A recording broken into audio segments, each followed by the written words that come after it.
Helen Hines' husband Vina tends to her as she waits for a stem cell transplant. The bureaucratic hits kept coming, and it was looking grim for Helen Wynne and her family. Subscribe to the Post-Most newsletter. Today's most popular stories on the Washington Post. The 61-year-old woman from Garden Grove, Calif., was struggling against a punishing bout of acute myeloid leukemia.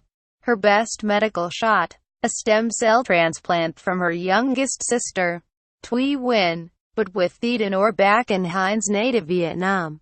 Nguyen required a visa to make the trip for the procedure, as Washington Post reported last week. The U.S.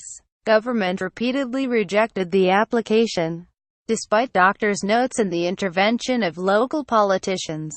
Hines' appeals were blocked. There is only one thing preventing us from getting the stem cell transplant, and that's the U.S. government, Yvonne Ivan Murray, Hines' oldest daughter, told the Washington Post last week. On Wednesday, the family's situation suddenly shifted. An emergency application for a humanitarian visa was approved, greenlighting the stem cell donor's trip to the United States. Murray said her congressman, Rep. Alan Lowenthal, D. delivered the news by telephone.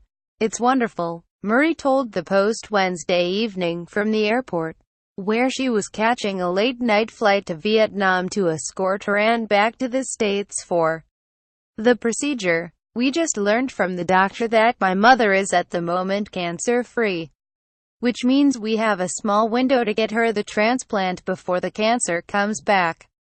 Murray said her mother would soon be transferred to City of Hope Medical Center to prep for the operation. She added, "The battle is only halfway over.